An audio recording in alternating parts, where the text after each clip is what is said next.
Welcome everybody back to another Boldcast reaction. I'm Carson. I'm Lindsay. And this is Fruits Basket. Episode 5. What happened last time? Last time, Boar Girl showed up, and she was completely Kagura. crazy. Kagura, she was totally crazy, and now she's gone again. And that was it. Yeah. Leave a like and subscribe.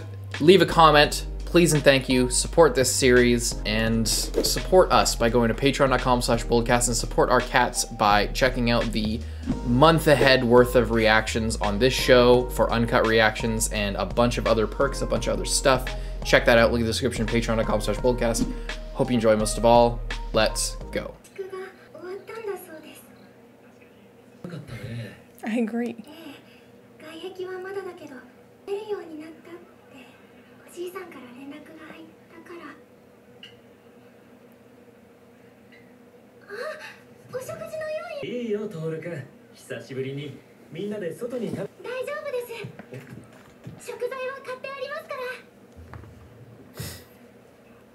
What will we do without her?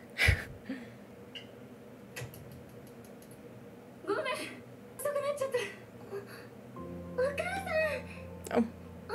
Jesus. That scared me.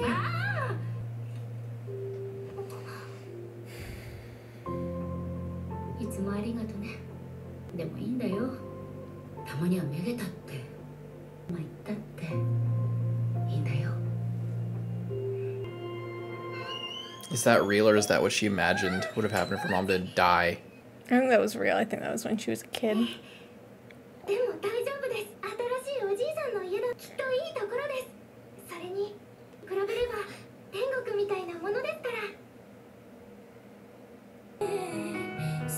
I like how the mom had really long hair and she had short hair, and then she had really long hair and the mom had short hair.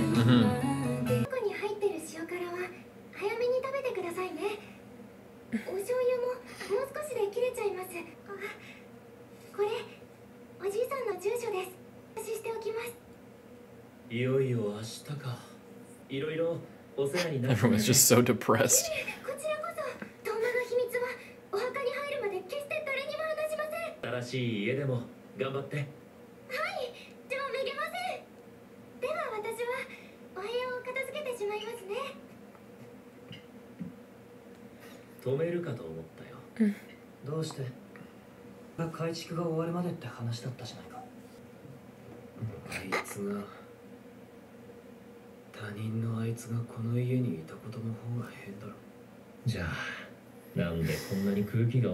They're like, this is fine. This is how it should be. Just like so angry and depressed. Fruits basket.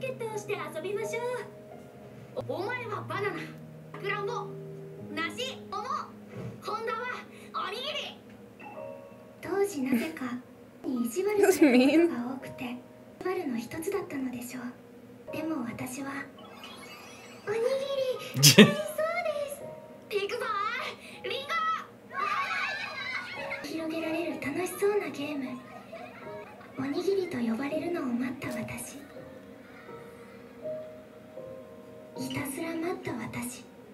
It's kind of like the cat. So sad. Being like excluded.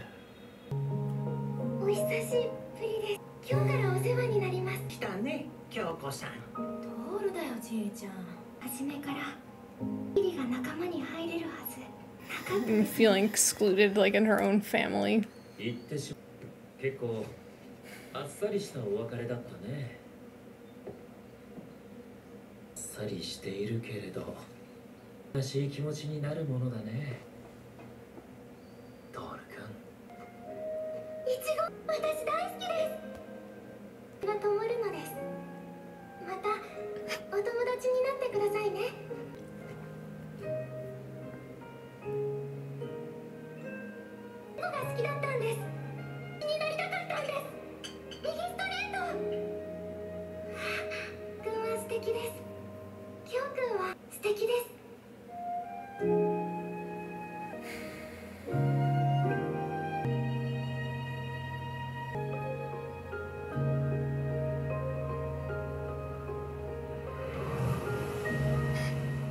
can't let her move back in with her family. She needs to stay here and cook for us, God damn it. This room is way worse. Look at that little dog. That's nice.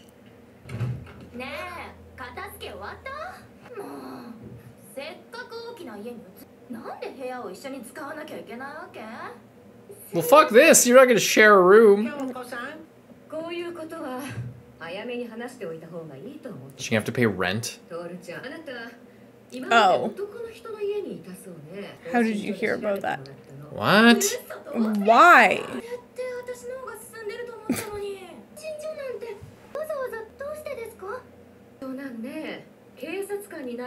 Okay, and what does that have to do with you hiring an investigator?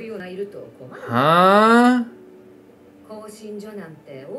This family fucking sucks! Very cat-like behavior. Well, fuck you, lady! Okay, I'm not living in this house then. Screw you. They're so terrible. Grandpa?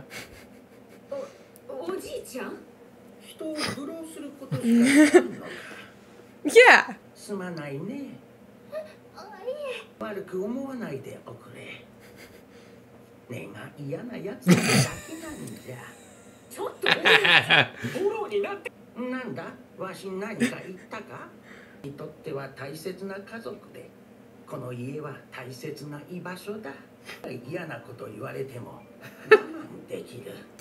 That's sad.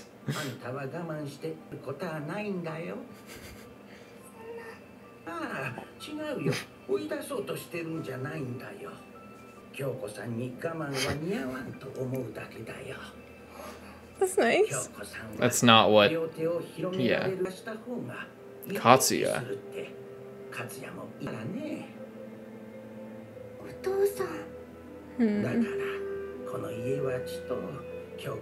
It's exactly like what her mom told her. Be yourself, don't try to fit into all these douchebags.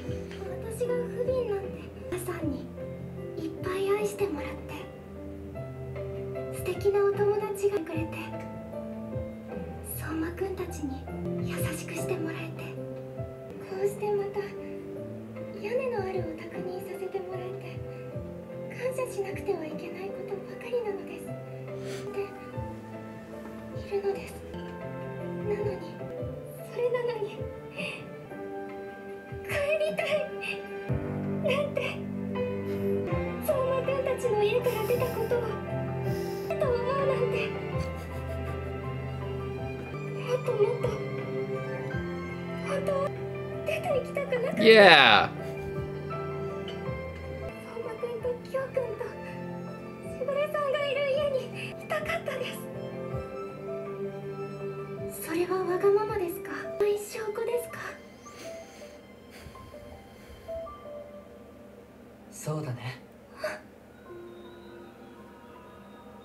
What?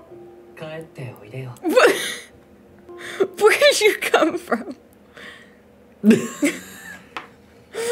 Oh, the family's just like, who are you? The mom is just like, oh, so I understand. The daughter, I understand why you were living with those guys. God damn. Yeah.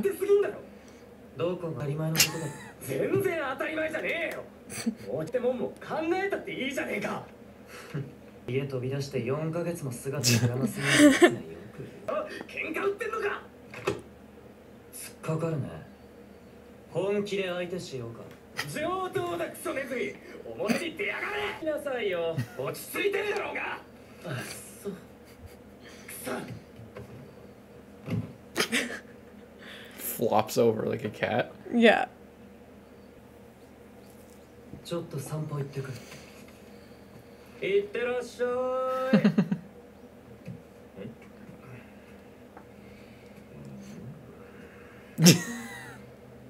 I thought he was gonna start knocking stuff off the shelf.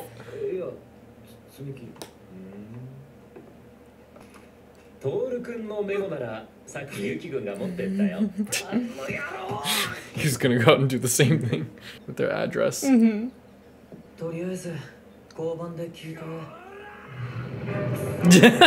Oh, it's right there.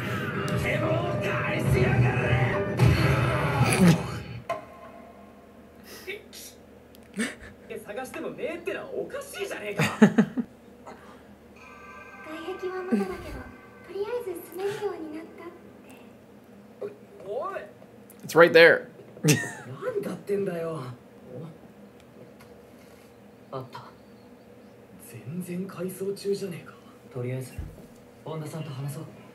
Actually, maybe you should wait outside. He's just gonna go in. Probably heard the commotion.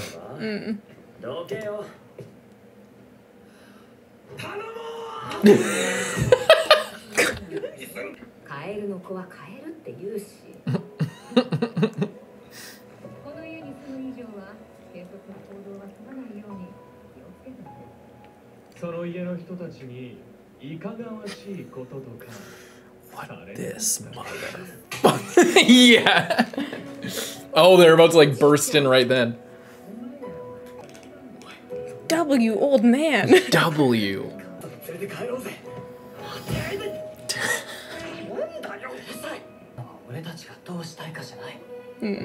Let's wait and see what she decides.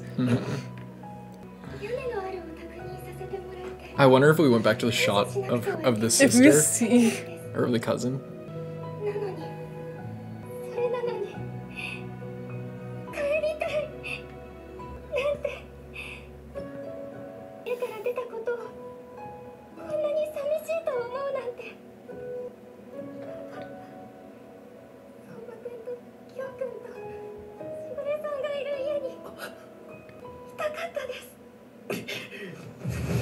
He's already in there.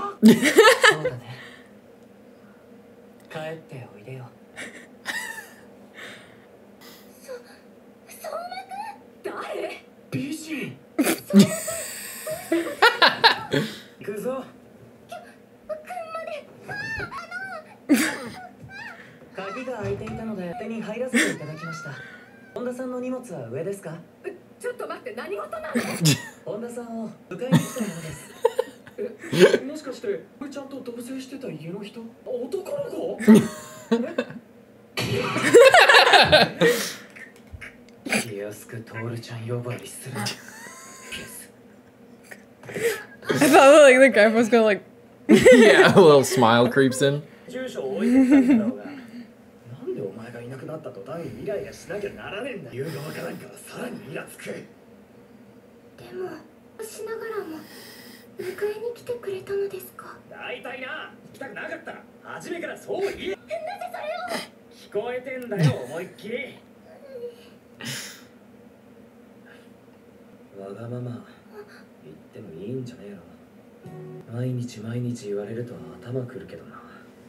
Gotta put yourself first sometimes.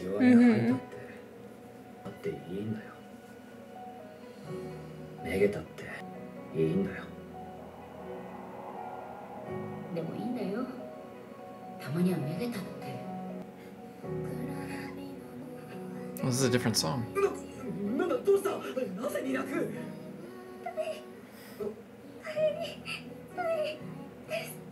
What a stressful day.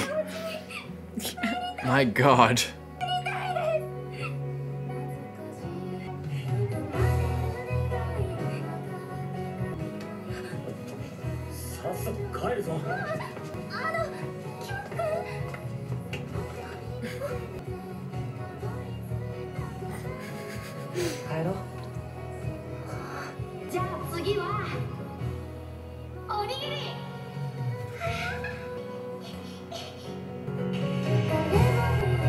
That's nice.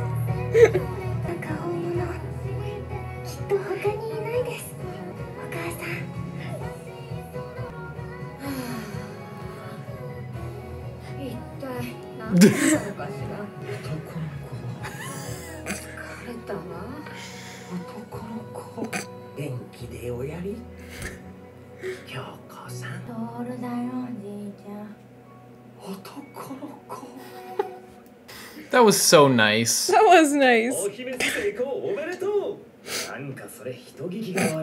All you did was just break into her house and like pack her up. 丈夫。後の問題なら。いうわけで、私はまたしぐれさんになることになりました。ただいまなのです、私の新しい家族さんたち。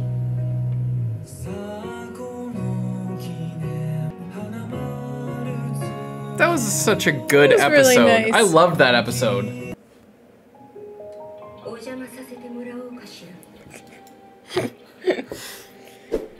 What a nice episode. I will say one thing I really like about this show is that like every episode is kind of self-contained. They're not just like drag things out for a really long time. It's like, you know, very. I would say it's like pretty slice of lifey, but not like dragged out. Yeah. You know, which is really good because that's one thing that I didn't really like about Clannad. Is like how it would, like, you know, to plant a garden or something would take like 5 episodes straight of like nothing really happening. It's like, you know, in every episode of this, I felt like a lot happens. You know, like you kind of arrive somewhere every episode. Yeah, you know? it's like you feel like, yeah, this episode like did this, and even if it then continues on to the next time, it's like the episode meant something. I don't feel like, oh, I could have shoved these two together and cut a lot of bullshit, you know? Yeah.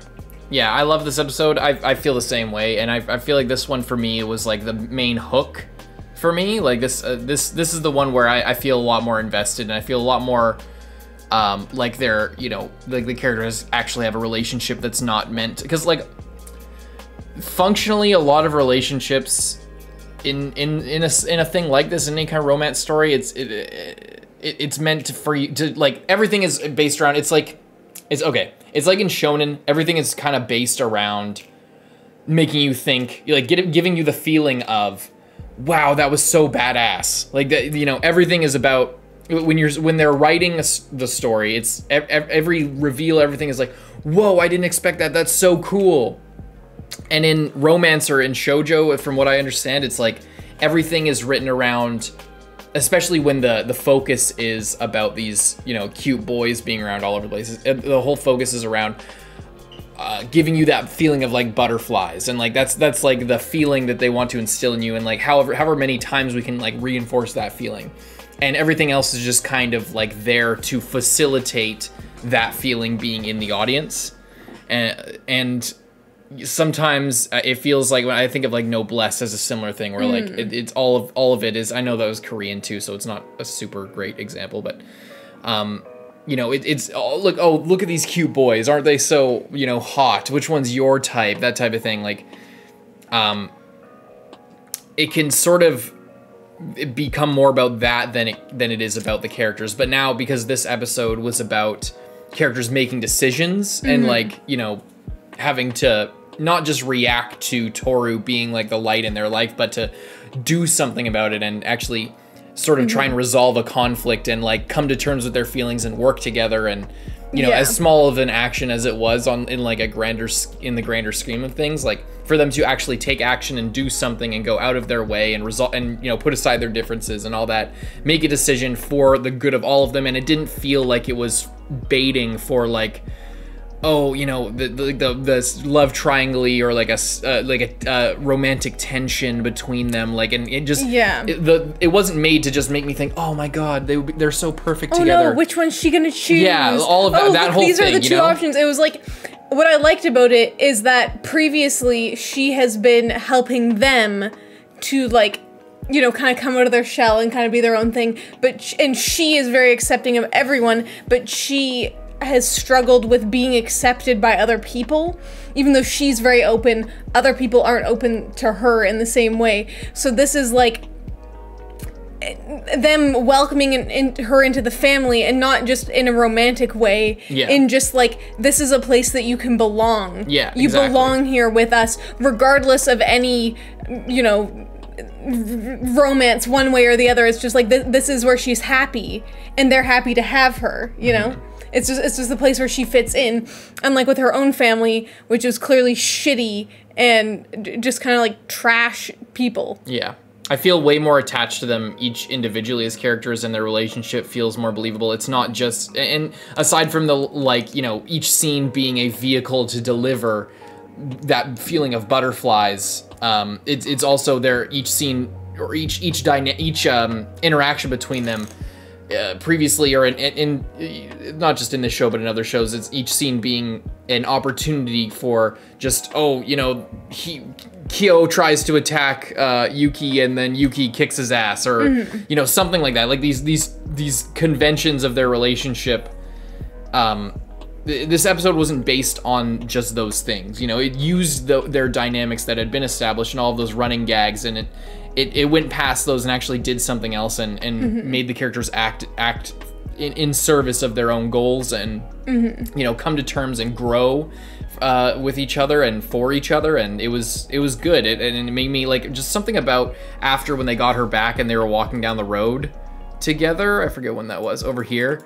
Just I just felt it a bit more. I don't know, just like maybe just the sense of place on this street, or just them being together, and this whole like crescendo moment here. I just felt it a lot more than I was expecting to, and I really like care about them now. And you know, it's that this was kind of that moment for me of, you know, is this going to be just sort of baiting me into, you know, feeling butterflies, or, you know, oh, these interactions are so funny when Kagura is just screaming and freaking out and going back and forth between nice and scary, and, or, you know, this repetitious running gag of the two boys fighting, or Shigure like telling them to calm down, gets or thrown into the pond outside, and it's just, it's like, is it just gonna be a collection of running gags, and then, you know, Tooru tearing up because she just remembers something about her mom? Is that going to be every single episode, or is there going to be something else to it? Is there going to be some other interaction? And I got that from this one. It used all of those. It still felt like it was the same characters we had seen go through all those running gags when they were like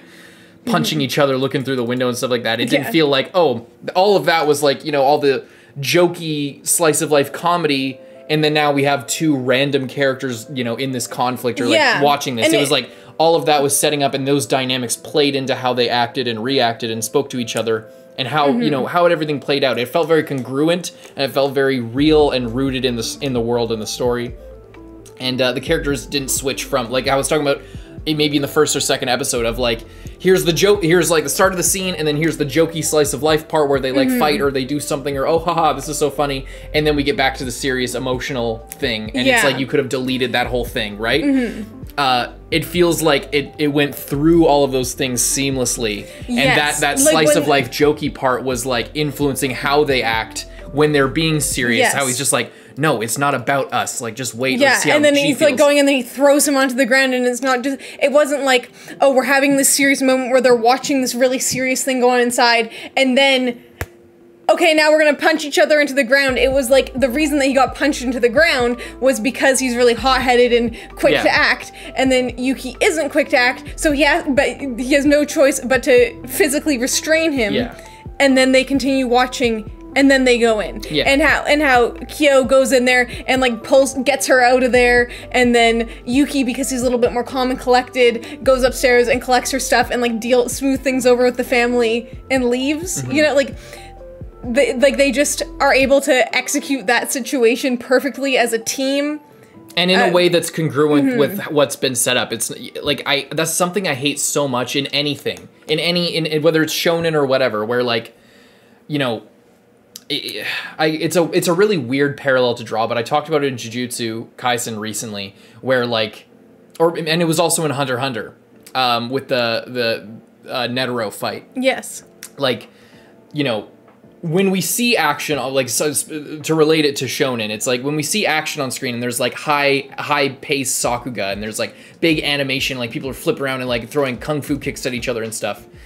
It's like that, what's being animated there, the animation, the movement before the character art is put onto it, that could be any character from any anime doing these flips and like energy blasts or whatever. Like, what makes it special is when those movements, like, is kinetically speaking, when you're talking about like animation, when those movements, something about the way the character is posed in those movements, something about the weight of the character harkens back to how we have come to understand that character based on the scenes that we've seen leading up to that point. So then, you know, when a character's flipping around and they, you know, I don't know, something about maybe they're more top heavy, and we know that about how they talk or move or whatever. Like, I don't know if I'm fully explaining what I want to say, but like, the animation feels like it's made for that character, and the character we'd seen and how they speak and interact informs the way that they moved and our expectations of how they move in that action when they're fighting, so that it doesn't seem like they just, you know, animated 2 stick figures fighting and then, you know, grafted our character art of the character that we're seeing in the fight onto that pre-established animation. That's how it can feel sometimes in dramas as well, where, like, you know, we have all these gags, we have all these, you know, character tags, things, common things that are said over and over again, and, you know, catchphrases and things like that, and interactions and dynamics, and these things are established over time. But then when, like, but it's all sort of separate, and it's not attached to their main conflict, or when something comes up, it's like, you know, it could be anybody, it could be any character. It's just that we're putting our characters in this situation. This feels very natural. It feels very evolved from the dynamics we'd seen so far. It didn't feel like it was just, oh, here's the comedy part and here's like a bunch of characters. Because you could, like, you know, it feels like it's one fluent story. It doesn't feel like, you know, maybe in other shows, or even something like Invincible recently, where it's like, you can tell that multiple people were writing this, and some people maybe had different ideas than other people and had more influence in certain episodes than in other episodes,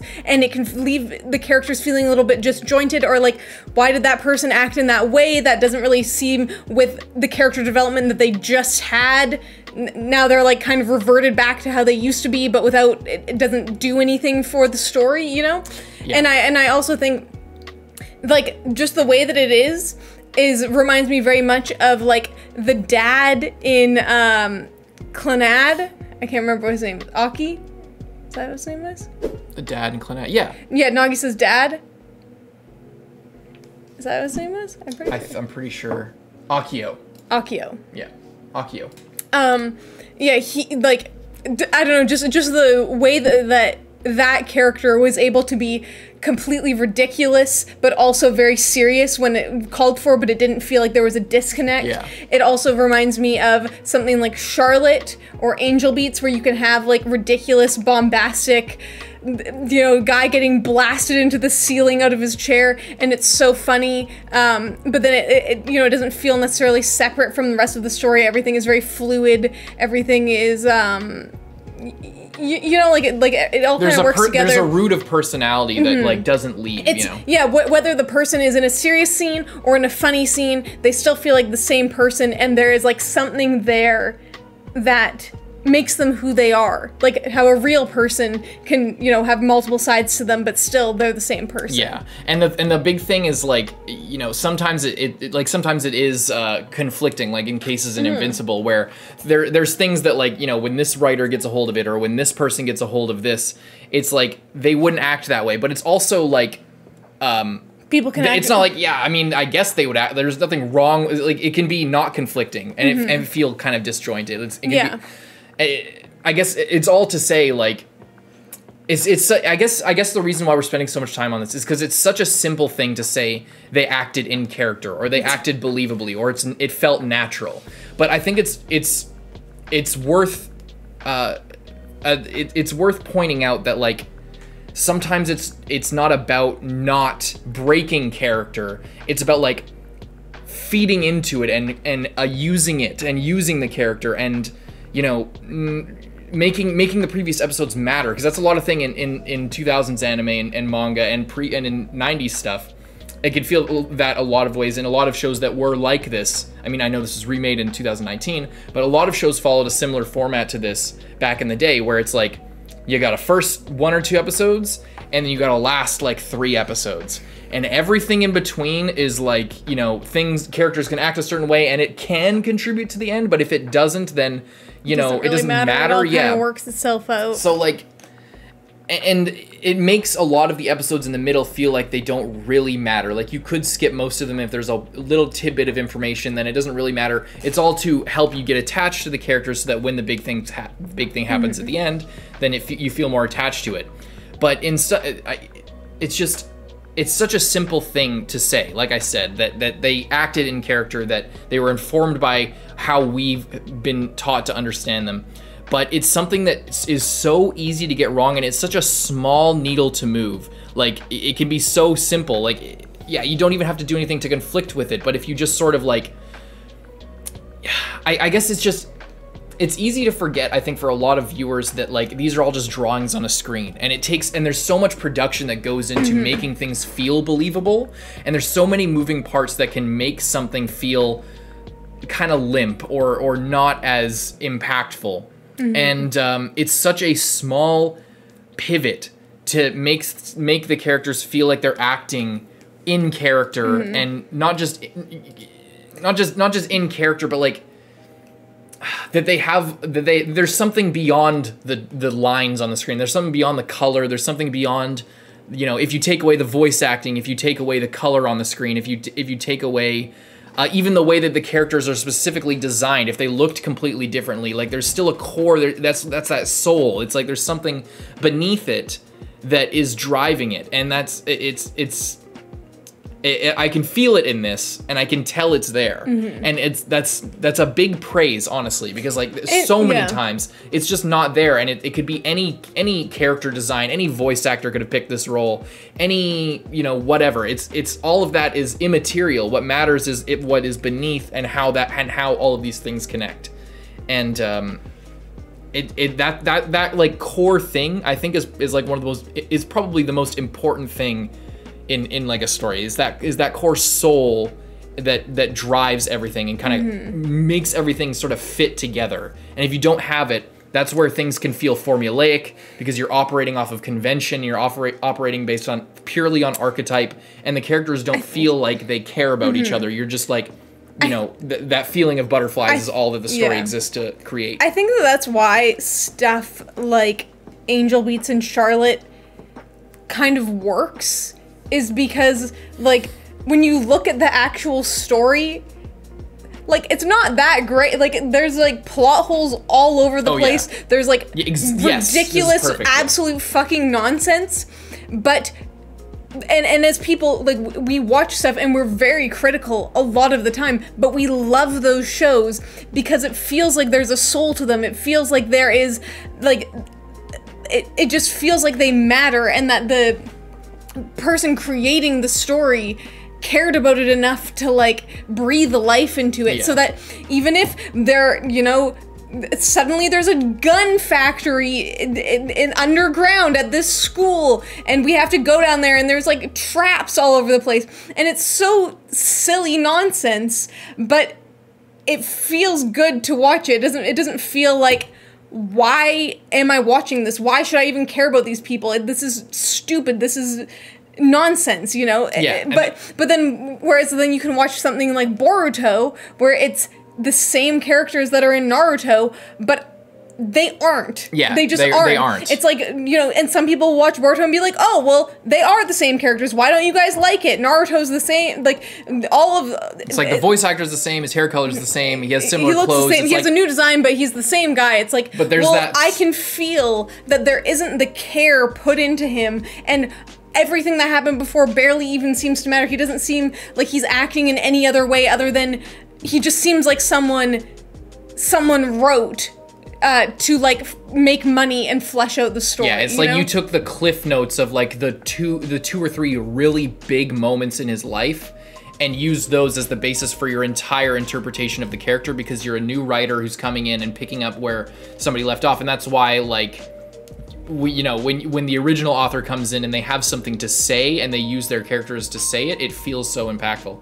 I don't know exactly how much soul the author of Fruits Basket must have put into it, but being that, you know, it's an intangible thing, and that's why we're spending so much time. We spent like 20 minutes talking about just this one point, but it's important and it's hard to get across because it is such a small thing, but it's so important that I don't think it can be understated. And that you're right, Angel Beats is a perfect example, because there are so many things, you know, in terms of the like lore and world building, in like almost any other show, you know? And I think the world building, everything, the way the logic of the world works, the way aesthetically, like Kanade's, you know, sword powers, and it's all like binary, and it's all like technology, and it's meant to set up possibly that they're in like a simulation. And then there's the programmer guy who's like, you know, programming the simulation, but he's a part of the world, and like, are NPCs or are they other kids who are there in this like purgatory whatever thing? Like, it switches around so much with all of the literal details, but that's not what matters, because there's the real soul there, and that's what really matters. And and the feelings are real, and the feelings are coming from a true place.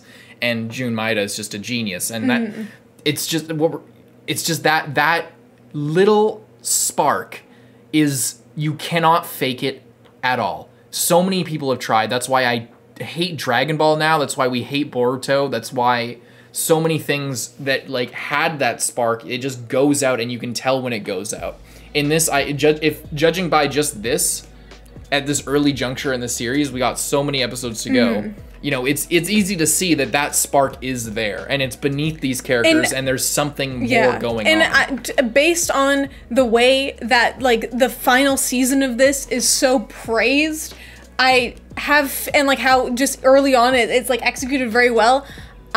It makes me really excited to keep watching this series, because I feel like it's not, and the fact that it's all, because if we were watching this like week to week right now, and this episode just came out and it was currently airing, I'd be like, I hope that this stays. I hope that like this is able to stay, and like based on just like not knowing anything about what actually happens, just like the audience perception, I feel hopeful that like this does stay, and like this quality and this care and like the spark that like makes it what it is, you know, can last, and can like, you know, bring this like, you know, just carry the story. Yeah. Because it is hard to explain, and it's hard to describe, and it's hard to.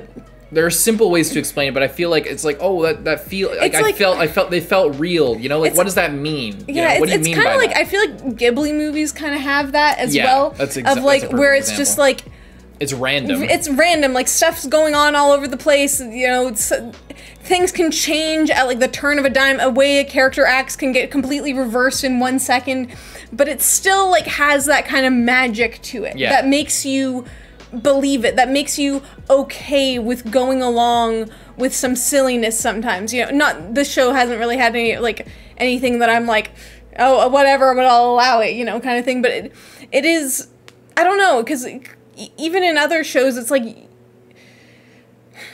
I don't know, and I feel like maybe that's why a lot of like live action or like Netflix adaptation kind of shows are bad. Like they just don't have that thing. And then you watch something like The Last of Us, and you're like, it has that, like that piece that I feel like is missing from a lot of things. Last of Us is a great example. It's like the you can tell that the people working on it care about it, and it's like with Oshinoko that we just watched. It's like, you know, maybe the story isn't like, you know, a lot of people got bored with it towards the end, or like are just like, you know, this isn't actually that crazy, you guys, but it has that thing. And same with Kaguya, like Kaguya's good, you know, things that just have something about them that is special. Heavenly Delusion, I feel like, had it as well. Another great example.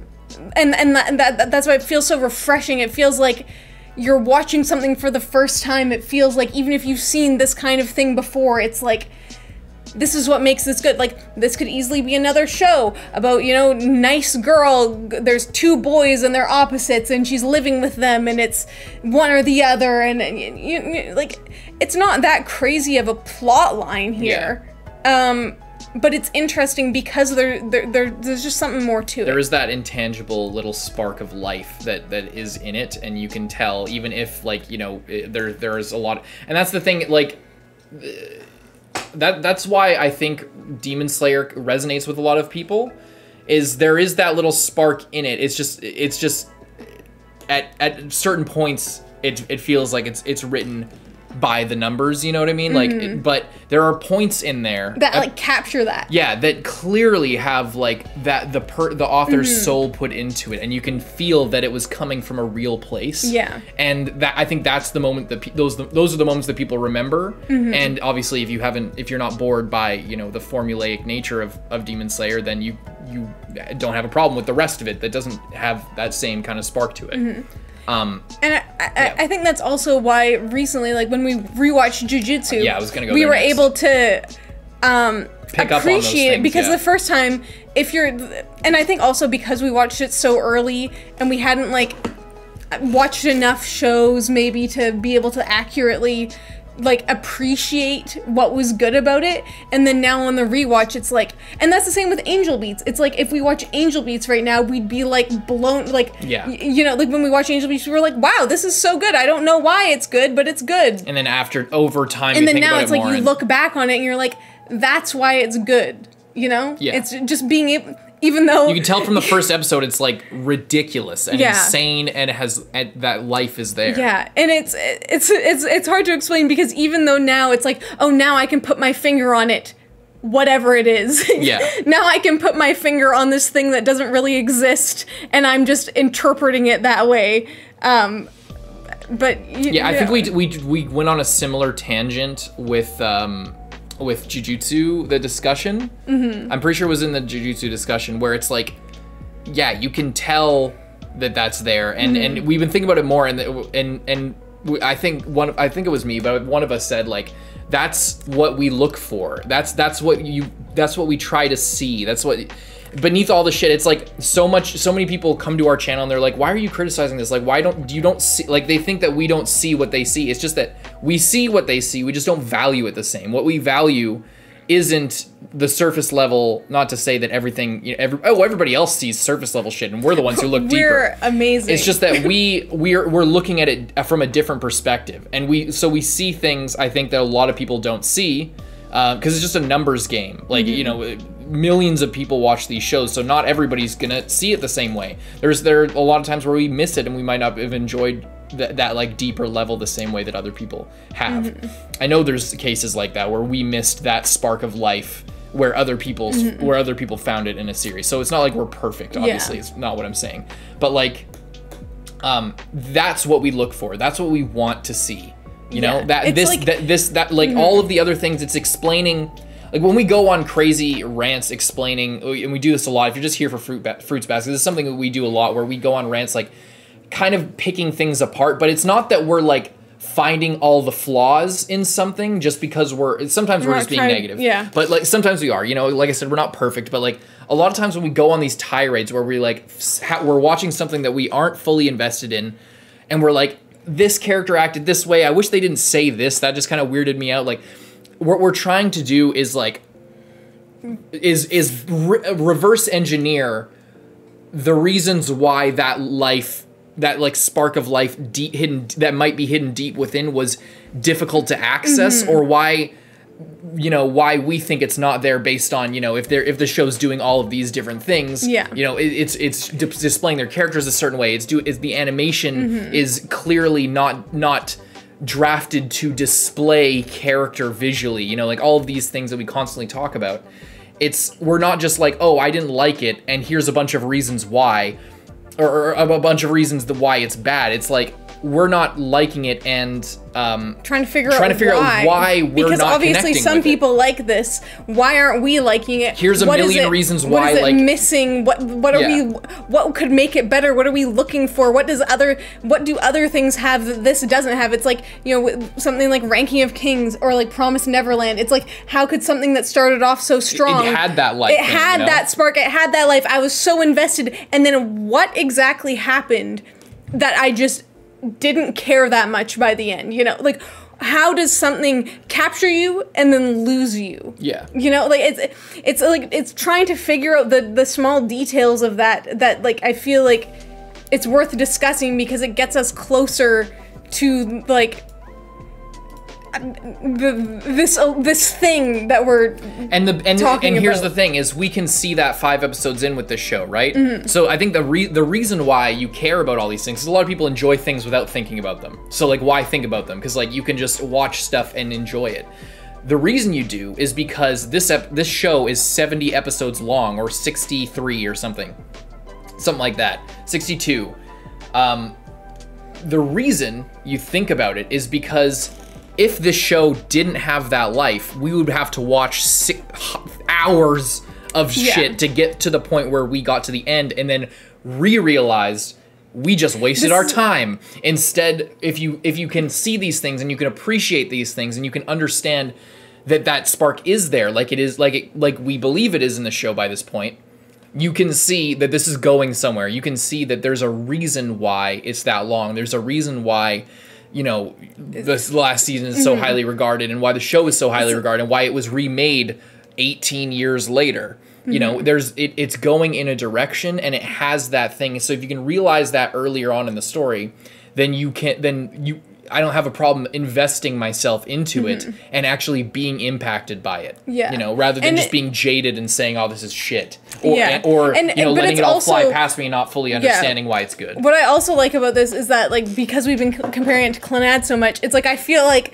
Clannad, the first season of Clannad, didn't have, like, this Clannad after story had like 10,000 times more spark than the first season. You know what I mean? Like, 100%. Like with this, I feel like if I feel like I'm already feeling like this, it can only get better, hopefully, judging by like the other people like it. So to me, I'm like super excited because I'm like, oh, is this going to be an experience like that where it just keeps getting better, but without kind of the bullshit in the middle, like what you said of like the first few episodes of the season and the last few episodes of the season, and then everything else in the middle could have been like shoved down into nothing, but it was there because we need to care about the characters kind of thing, you know? Yeah. So what we're trying to say is, good episode. Check out Patreon, leave a like and subscribe if you made it this far. Let us know in the comments. And yeah, check out Patreon to get a month ahead on the show. We hope you enjoyed it. Yeah. Let's go right on to the next one. I'm Carson. I'm Lindsay. Bye-bye.